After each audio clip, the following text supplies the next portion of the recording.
Picture this. It is 2 in the morning. The house is quiet. You have been asleep for a few hours. And then something pulls you awake.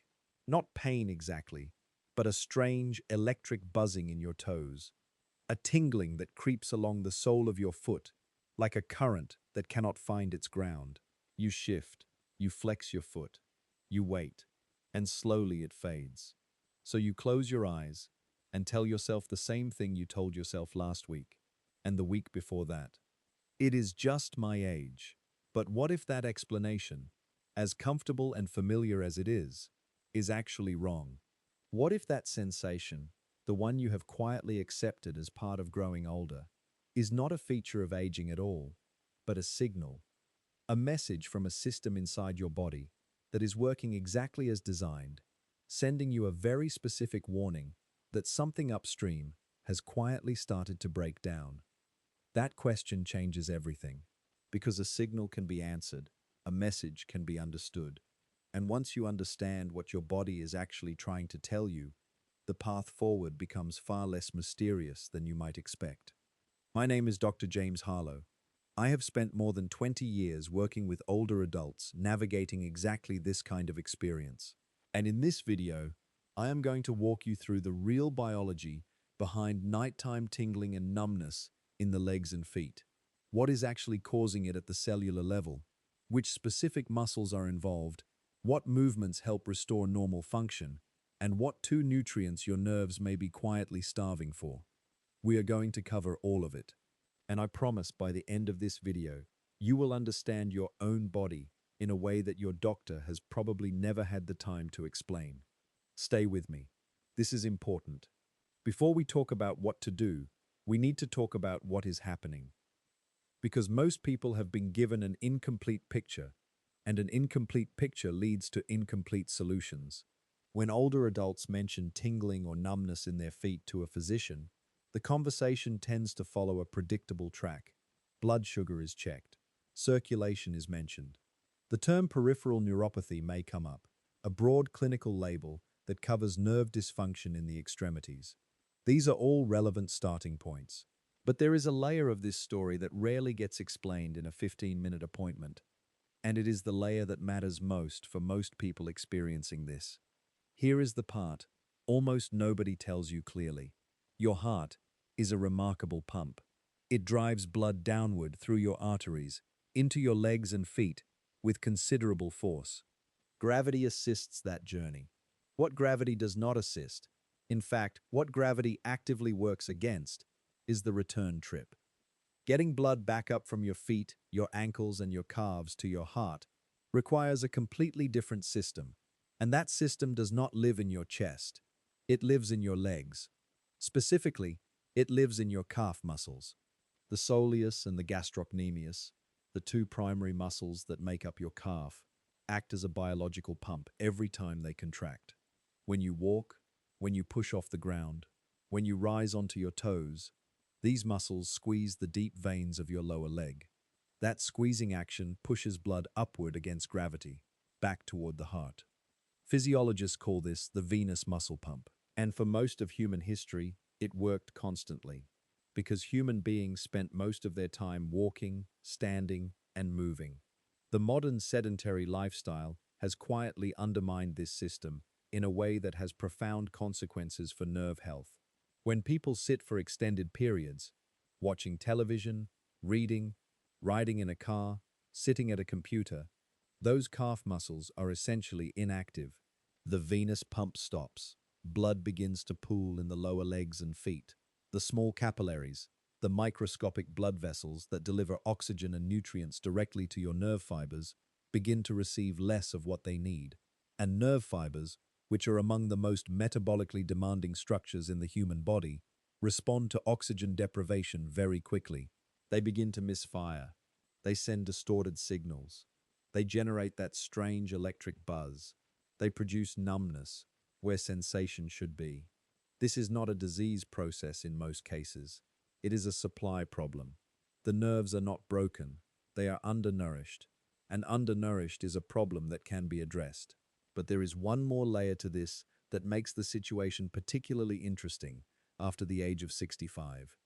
because the calf muscle pump does not just decline due to sitting, it declines due to something subtler and more fundamental: the progressive loss of what scientists call fast twitch and slow twitch muscle fiber recruitment. As we age, the nervous system's ability to automatically recruit muscle fibers in the legs during routine activity decreases. Muscles that once activated easily and frequently begin to require deliberate, intentional movement to engage. The body, in its extraordinary efficiency, has essentially reassigned neural resources away from muscles that are no longer being consistently used. This is why the solution is not just walking more. It is targeted, intentional activation of specific muscle groups in a specific sequence. It is giving the nervous system a precise demand, not a general one, and allowing it to respond. That is exactly what we are going to do. But first, I want to share something with you.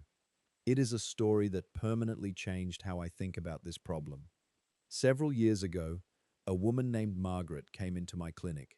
She was 74 years old, sharp, active, and genuinely frustrated. For almost 2 years, she had been waking up between 1 and 3 in the morning with severe tingling in both feet. Her primary care physician had checked her blood sugar, normal, checked her B12, low normal, recommended compression socks. The socks helped slightly. The problem persisted. By the time she came to me, she had started sleeping with her feet hanging off the edge of the bed because she discovered that lowering them reduced the tingling enough to fall back asleep. She had stopped taking her evening walks because sitting afterward made the symptoms worse. She had begun to quietly withdraw from activities she loved because uncertainty about her feet had made her feel unsafe. What struck me most in that first appointment was not the clinical picture.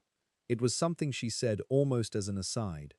She told me that she had stopped trusting her feet, that she had started looking down when she walked because she could no longer feel what the ground was telling her, and that the loss of that feeling, that quiet confidence in the ground beneath her, had changed how she moved through the world.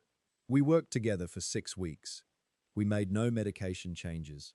We addressed her B12 through supplementation, and we built a daily movement sequence that targeted the exact muscles and nerve pathways we will cover in this video.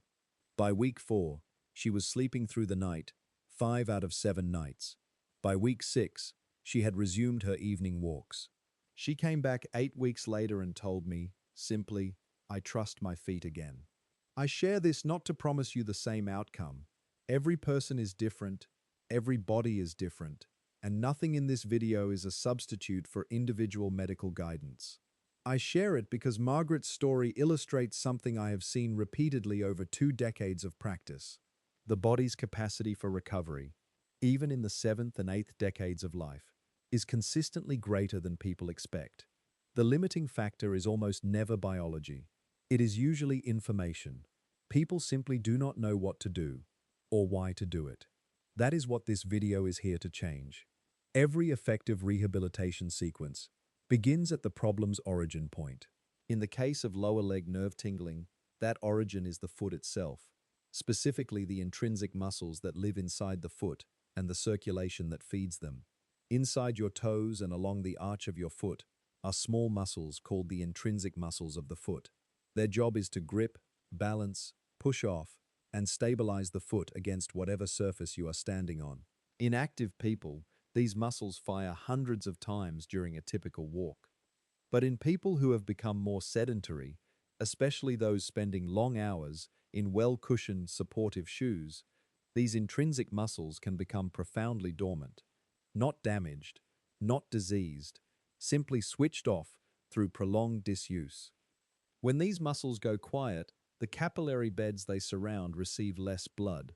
The nerve endings woven through those capillary beds, the ones responsible for the rich sensory detail your feet send to your brain, begin to operate in a state of low-level oxygen deprivation. The result is that muffled, buzzing, disconnected feeling that so many people know intimately. The first movement directly targets that.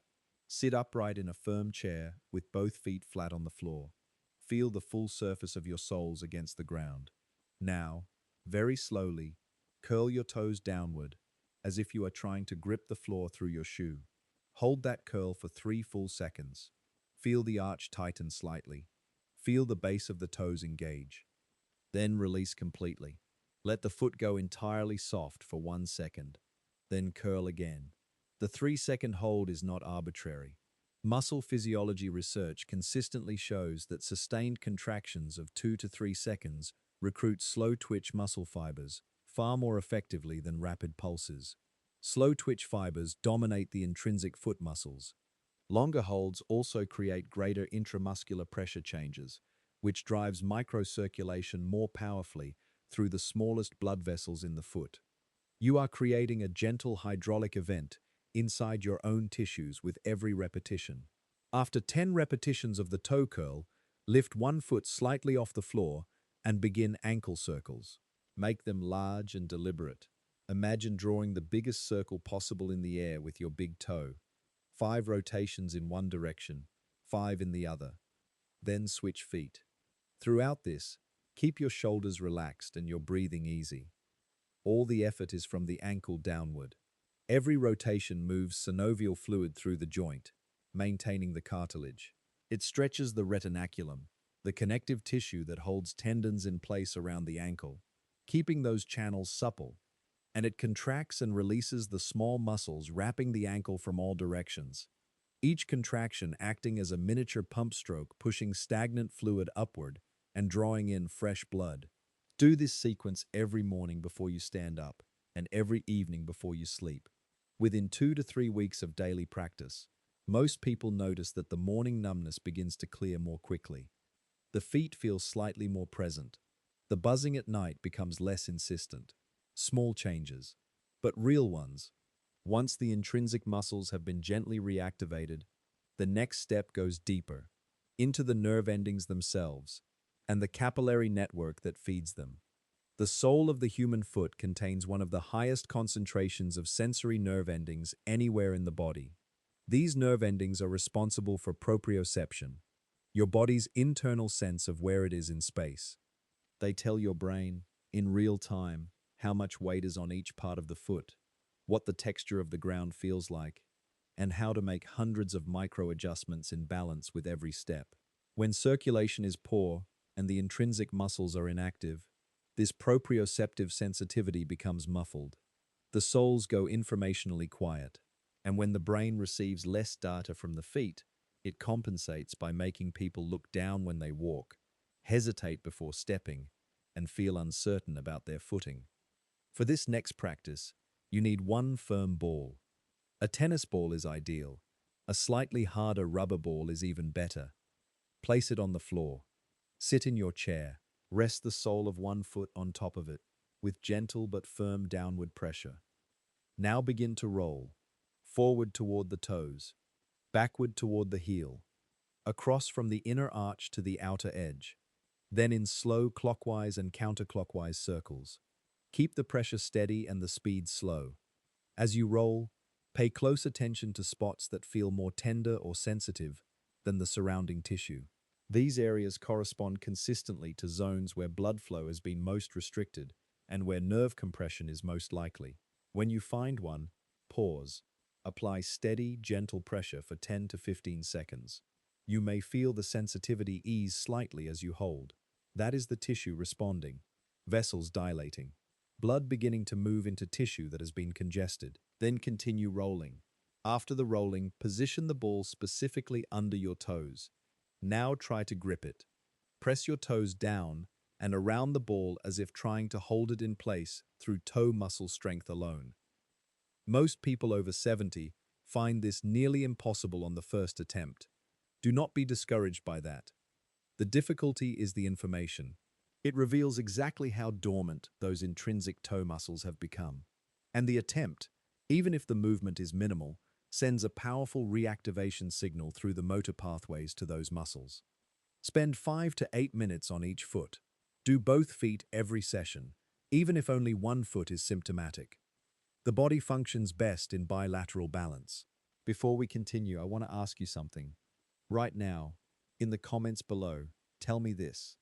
Is your tingling worse at night, during the day, or mainly after sitting? And what is your age? Your answers genuinely help me understand what content to make next for this community. If this video is helping you so far, take a second to hit the like button. It costs you nothing, and it helps this reach the people who need it most. Now let us keep going, because what comes next is where the real recovery happens. By this point in the sequence, the intrinsic foot muscles have been activated. The nerve endings in the sole have received targeted stimulation. The ankle has been moved through its full range of motion. The body is not being asked to stand cold. It is ready. Stand behind a sturdy, fixed chair, not a wheeled office chair, but a solid dining chair or kitchen counter you trust to bear your weight.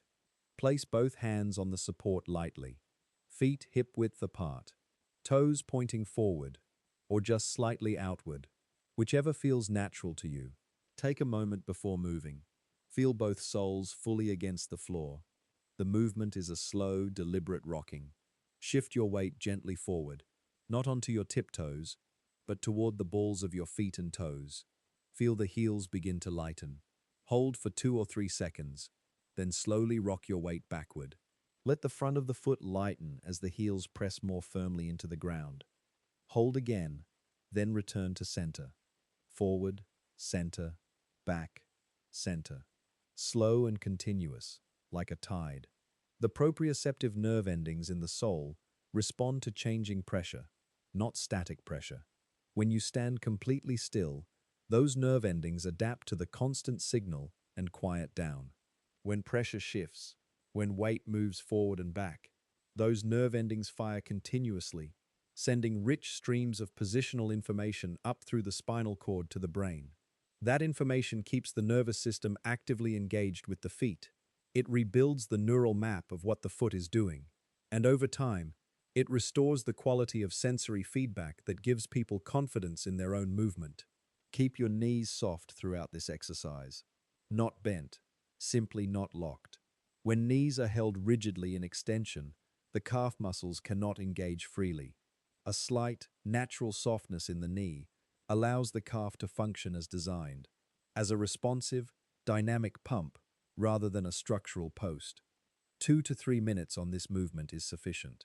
The next movement is done lying on your back, on a bed if the floor is not comfortable, and it targets something that no standing exercise can fully reach, the absolute deepest layer of intrinsic toe muscle function. When you lie down, the gravitational demands on the lower extremities essentially disappear. There is no weight to bear, no balance to maintain, no postural challenge competing for your nervous system's attention. That quieting of background muscle activity allows you to place all of your focus on the smallest muscles of the toes and foot arch, the ones that are most chronically underused and most directly connected to the nerve pathways producing the tingling.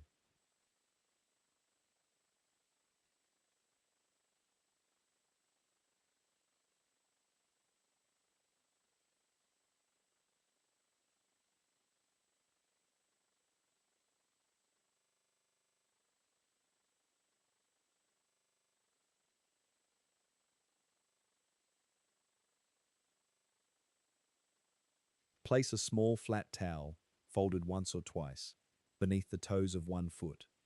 The ball of the foot rests on the surface. Only the toes are on the towel. Now, using only the toes, try to curl them downward and grip the towel. Not the whole foot, not the calf, only the toes. Imagine trying to scrunch the towel toward you using pure toe muscle effort. Hold the grip for 5 full seconds, release completely, rest for 1 breath, then grip again. 10 to 15 repetitions per foot. The muscles being recruited here, specifically the flexor digitorum brevis and the lumbricals, have a direct anatomical relationship with the plantar nerve branches running beneath the sole of the foot. When these muscles contract, they create pressure changes in the surrounding vascular tissue that drive oxygenated blood into the capillaries, supplying those nerve branches. When these muscles are chronically inactive, those capillaries are chronically underserved. The nerves they feed become increasingly unreliable in their signaling. The towel curl reverses that process one deliberate contraction at a time. If your toes barely move on the first attempt, that is expected and completely normal.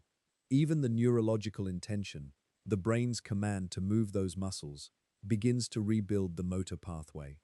Most people notice meaningfully more movement and control within 5 to 7 days of daily practice. After the towel curl, extend both legs flat and add the final element of this lying sequence. Slowly rotate both feet outward, turning your toes away from each other as far as comfortable. Hold for 3 seconds, then rotate both feet inward, bringing the toes toward each other. Hold again. Return to neutral. This rotation gently stretches the peroneal nerve, one of the most commonly irritated nerves in older adults, which runs along the outer surface of the lower leg and feeds into the top and sides of the foot. Gentle, consistent motion is the most effective maintenance strategy for peripheral nerve health. Now we come to the most powerful movement in the entire sequence. Stand behind your sturdy chair with both hands resting lightly on the back for support. Feet hip-width apart. Take a breath. Ground yourself. Begin to rise onto the balls of your feet. But do not rise quickly. Take 3 full seconds to complete the ascent. Make the movement as slow as you can without losing control. At the top, full height on the balls of the feet. Heels as high as they comfortably go. Pause. Hold for 2 full seconds.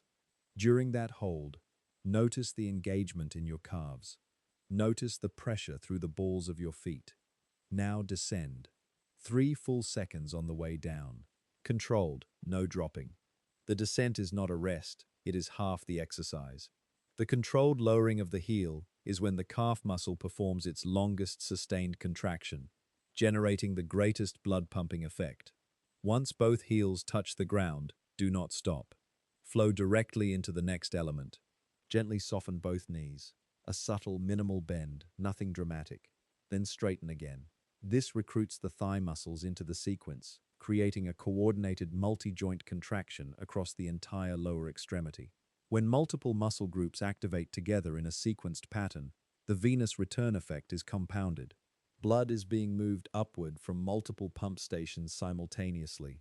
The calf, the thigh, the muscles surrounding the knee, rather than from a single, isolated source. After the knee bend, add the final element of the flow. Turn your toes gently outward. Hold for 1 breath, then inward.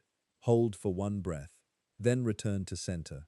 This brief rotation maintains the elasticity of the nerve sheaths, the myelin-coated channels that surround and protect peripheral nerve fibers.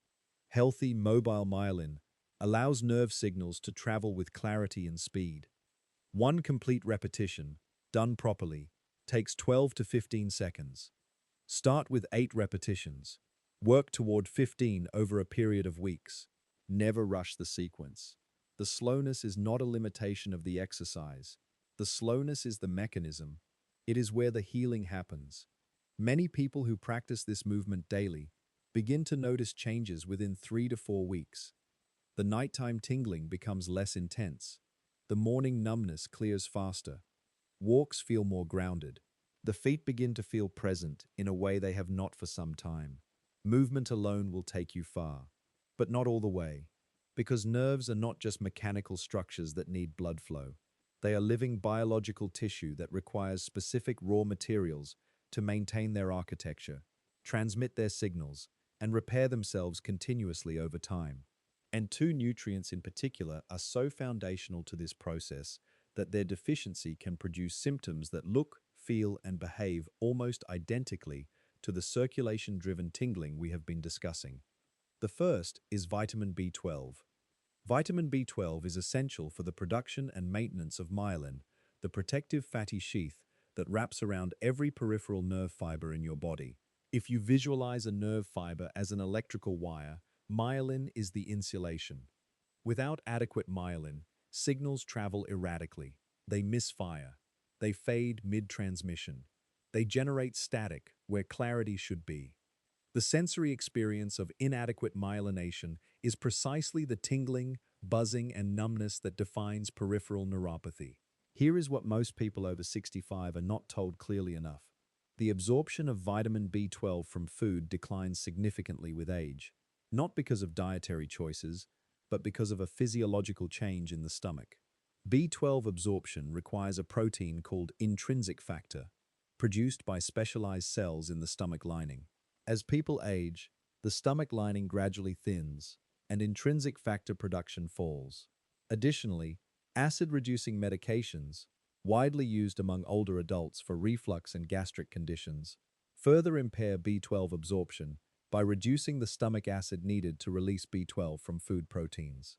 The result is that a meaningful proportion of older adults have B12 levels that are suboptimal for nerve function, even without a formal deficiency diagnosis. Standard laboratory reference ranges for B12 are quite broad, and a level that is technically within range may still be insufficient for healthy nerve maintenance. A level above 350 picograms per milliliter is generally considered a reasonable minimum for nerve health in older adults, with some neurologists recommending levels closer to 500 for those with active neuropathic symptoms. If your level has never been checked, or if it was checked and reported as low normal, that conversation is worth having with your physician. Always work with your doctor to determine what is appropriate for your individual situation. The second critical nutrient is vitamin D3. Vitamin D is widely understood as essential for bone health.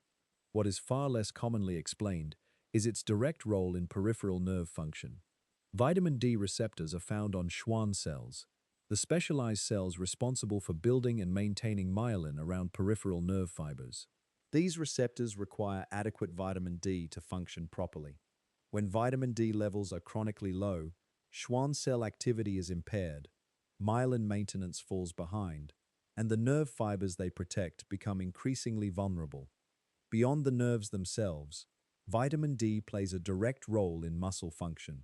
Low vitamin D has been associated across multiple research contexts with muscle weakness in the lower extremities, which directly undermines the calf muscle pump function we discussed at the beginning of this video. When the calf is weak from both disuse and nutritional insufficiency, the venous pump works at a fraction of its capacity. Blood pools, nerves suffer, the cycle deepens. For musculoskeletal and neurological function in older adults, blood levels of vitamin D3 between 50 and 80 nanograms per milliliter are generally considered optimal, though individual targets should always be determined in consultation with your physician based on your complete health picture. If you have been consistent with movement and still find the tingling and numbness persisting or improving only partially, a simple blood panel for B12 and vitamin D3 may reveal the missing piece.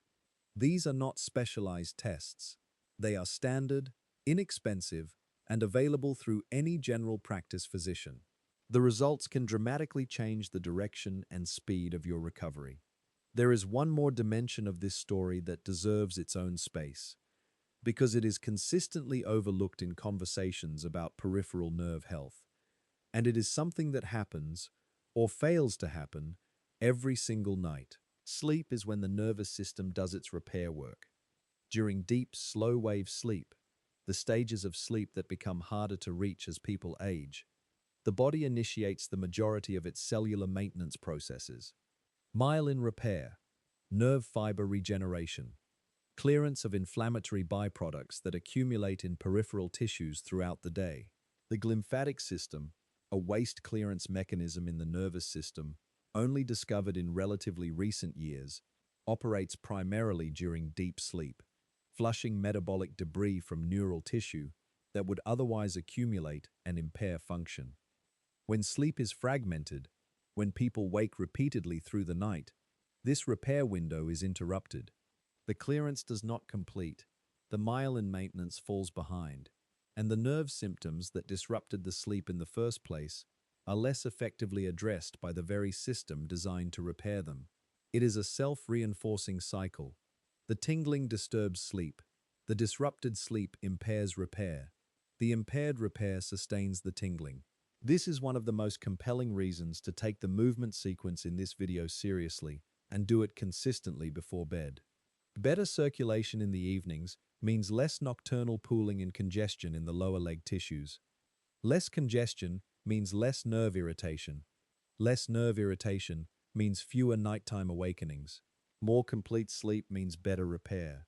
Better repair means less tingling. Each improvement builds on the last. This cumulative nature of the process is also why patience is not just a virtue here. It is a biological requirement. The nervous system does not transform in a day. Myelin takes time to repair. Capillary networks take time to reopen. Muscle fibers take time to be recruited again consistently. Most people who see meaningful results with this approach do so in the 3 to 6 week range when they are genuinely consistent. Not when they try something twice. Not when they do it on most days. When they do it every day, without exception, as a non-negotiable part of their routine. The people I have worked with who achieve the most sustained improvement are not the ones who tried the hardest in any single session. They are the ones who showed up quietly and consistently, day after day, without drama. Margaret was one of those people. She came back after 8 weeks, not because she had done anything heroic. She came back because she had done something simple, every single day, until the body had time to respond. I want to offer one final reframe before we close, because I believe it is as important as anything else in this video. Most conversations older adults have about symptoms like foot tingling are framed around a single question: what is wrong? And that is a reasonable question. Persistent or worsening neurological symptoms always deserve proper medical evaluation. I want to be completely clear about that. Please see your physician if you have not already. Please do not use this video as a substitute for professional medical advice. But alongside that question, there is another one that is equally important and far less often asked. What has the body stopped doing that it used to do? The body does not break down arbitrarily. It downregulates. It withdraws resources from systems that are no longer being used. It is extraordinarily efficient in that direction. If a muscle is not being recruited, blood supply to that muscle decreases. If a nerve pathway is not being regularly exercised, the brain dedicates less neural territory to it. If sleep is insufficient, the maintenance falls behind. These are not failures, they are adaptations. And adaptations, unlike diseases, are reversible. The degree of reversibility possible in the nervous system, even in the 8th and 9th decades of life, is something that continues to surprise people. The research on neuroplasticity, the nervous system's capacity for structural and functional change in response to experience, has expanded dramatically over the last 2 decades. One of its most consistent findings is that the nervous system responds to appropriate stimulation throughout the entire lifespan. There is no age at which the system stops learning, stops adapting, stops responding. The feet that buzz tonight are not permanently broken. They are underserved. And underserved is something that consistent movement, targeted nutrition, and adequate sleep can begin to address. Not overnight, not dramatically, but genuinely, over time. That shift, from asking what is wrong to asking what the body needs, is one of the most powerful things a person can do for their long-term health. It transforms the experience from passive suffering to active participation.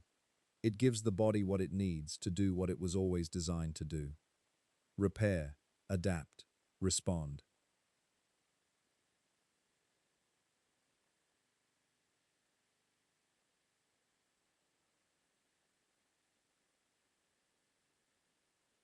You have spent years taking care of the people around you. This is an invitation to direct some of that same quiet, consistent attention inward, toward the feet that carry you, toward the nerves that connect you to the ground beneath you, toward the systems that, with the right support, are more capable of recovery than you may have been led to believe. We have covered a great deal of ground today. We talked about the venous muscle pump and why the calf muscles are so central to what your nerves experience in your feet. We walked through 5 targeted movements: toe curls, plantar nerve stimulation, weight rocking, towel toe grips, and the slow heel raise flow, each one addressing a specific layer of the problem in sequence. We discussed vitamin B12 and vitamin D3, 2 nutrients your nerves depend on that deserve to be checked at your next doctor's visit. And we talked about sleep and the way it either supports or undermines everything else you do during the day. None of this requires a gym. None of it requires equipment beyond a chair and a tennis ball. None of it asks you to do anything dramatic. It asks you to do something quiet, consistent, and grounded in how the body actually works. If this video has been useful to you, I would genuinely love to hear from you in the comments. Tell me your age. Tell me whether your tingling is worse at night, after sitting, or during the day. Tell me if you have been living with this for months or years, and if you found something here that gave you a new way of understanding your own body. Tell me that too. Your words help this channel grow, and they help me understand what to make for you next. If you are not subscribed yet, new content on healthy aging, nerve function, and practical movement strategies goes up regularly, and every video is made with exactly this kind of conversation in mind. Share this with someone in your life who wakes up with tingling feet and has quietly accepted it as part of getting old. It does not have to be. The ground beneath you is waiting. Your feet, with the right support, can feel it again.